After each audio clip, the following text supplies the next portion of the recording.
Hi from Burnaby in British Columbia, Canada. Let me show you how I got here.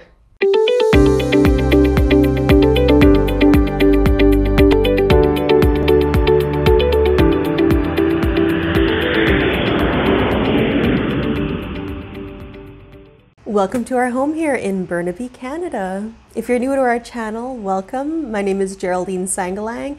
I'm the co-founder of Chatty Bear magazine, and we love discussing food and travel. In this series, we're telling the story of how I'm relocating from Greater Vancouver in Canada. Amit is relocating from New Delhi in India, and together we'll finally be reunited in Dubai in the UAE. We've actually got 15 weeks to go, and I have to tell you, I'm smiling because sometimes I smile when I'm uncomfortable, but this was a very difficult week for me. For those of you who followed me last week and saw my travels, and I'll attach the link here, my week was full with a lot of travel, and then I came home and it was a quiet, empty house. And on the one hand, of course, it's lovely to come home to a clean, orderly, quiet home, but sometimes the clean speaks volumes. It's not perfectly clean, of course. You've got all of this going on in the background.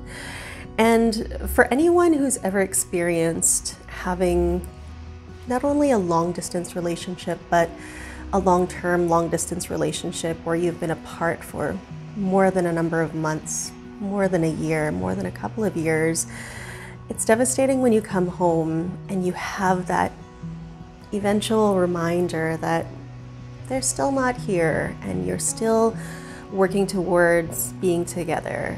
And so in this series, of course, we're celebrating and enjoying and sharing our adventure of what it's like to move from where we're currently living and moving abroad to be together.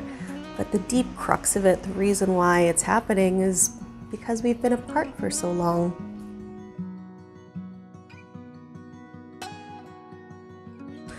You're probably wondering why that is. So Amit and I met here in Canada. We both travel frequently for work. We love that. And when lockdown happened, when the situation took place, we were apart and we just had to trust and respect the realities of the laws in our respective continents and countries. And so here we are. It's been almost 2 years, and I'll say the positive and most gut-wrenchingly difficult, such that I can't even articulate clearly. You know, you're a bit nervous, for me anyways, you know you're a bit nervous when you throw in some big words just because it makes some logical sense. It's like, let me protect myself with some language here.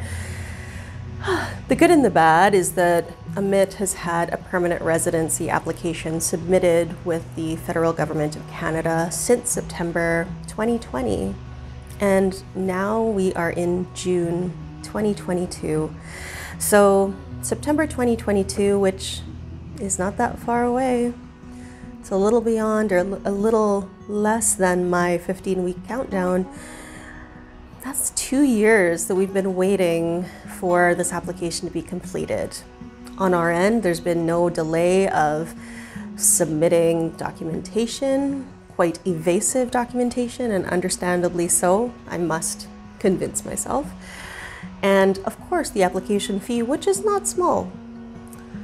And in the meantime, you're just waiting and hoping that what you've done is correct.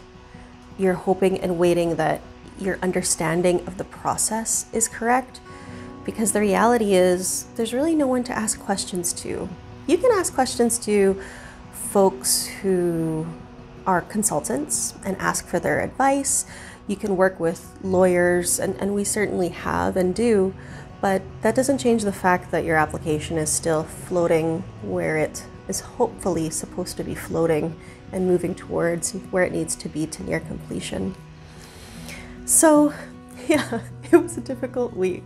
For anyone who has experienced something like this as well, please leave a comment below, because it was actually very reassuring in my travels. I met somebody recently who's going through a similar situation, and it helps so much to meet human people who are not just a hypothetical bot in a chat or a story that you see on the news, but an actual person who knows what it's like to go through this process.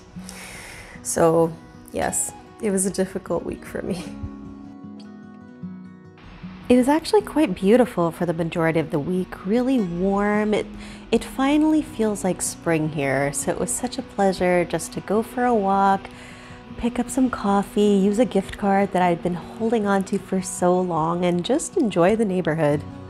There was one particular day this week where I was just feeling kind of sad and I had so much to do. I had family coming over, I had a bunch of tasks to do because of course I'm preparing to move. And so I thought, you know what, it's early in the morning, let's go out, get something that I love, and then I'll come home and deal with the rest. And so actually I took myself out to a place that's quite a tourist destination here in Greater Vancouver. It's my favorite place to get bao, or what I refer to as siopao as a Filipino person.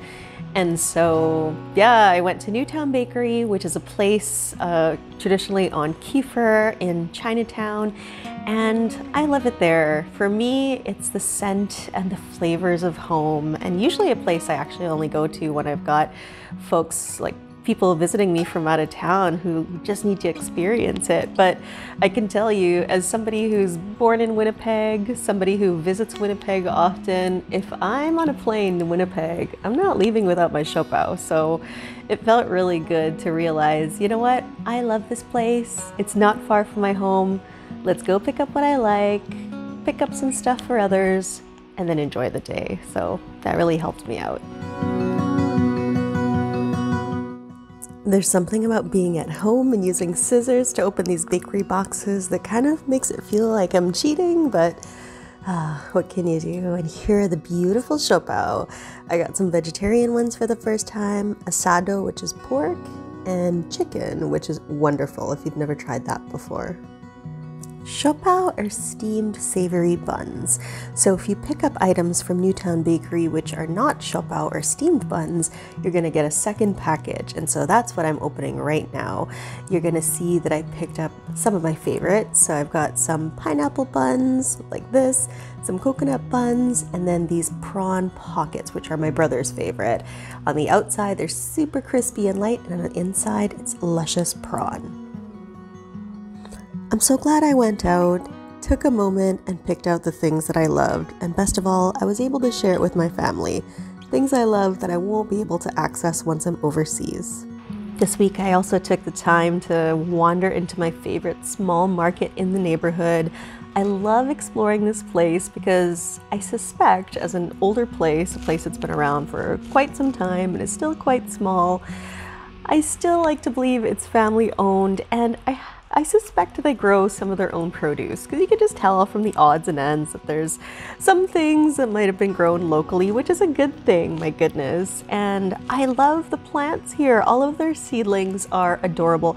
I have never seen pomelo seedlings before, and power to them if they grew them from seed, from discard. I think that's excellent, and I wonder how long it actually takes for a pomelo seed to provide, first of all, to grow fully, and then to provide fruit.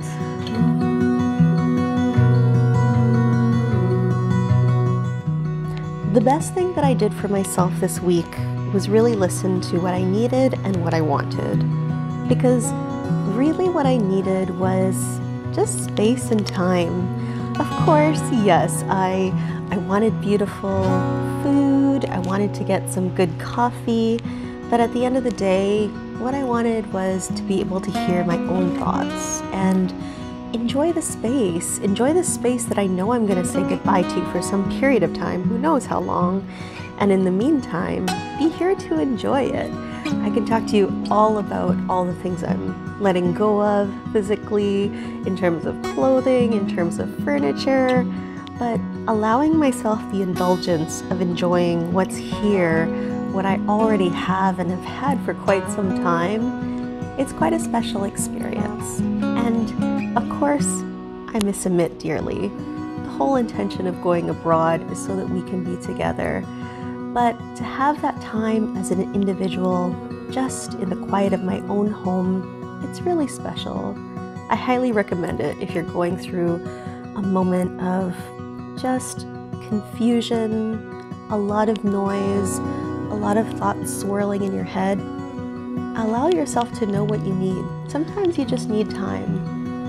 Time and a little bit of sweetness, whether it's something you're providing to yourself, something you actually are eating like I am here, or if it's just kindness to yourself. Time is kindness. We are very blessed. I feel so blessed to be here at home, and I'm so grateful that both Amit and I are healthy and safe. That's just the truth of it. And who out there isn't grateful that we're making it through such a difficult time? So this week, as sad as I was, I just allowed myself to be here at home, and not just here at home hiding on this couch, although I have done that lots, including a little bit this week. The biggest challenge was to invite myself to enjoy my neighborhood, because I do. And it's not about convincing yourself that you like something, but it's about that reminder that I am leaving. I'm leaving in 15 weeks, and I don't know when I'm coming home.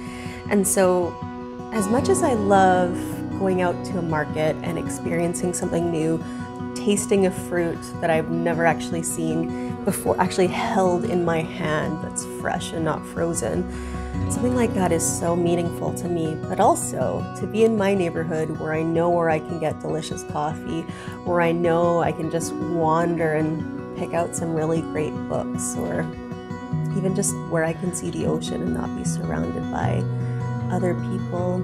That's heaven too. Well, my friends, I hope you have a wonderful day. Thank you so much for joining me, and I'll see you in my next video.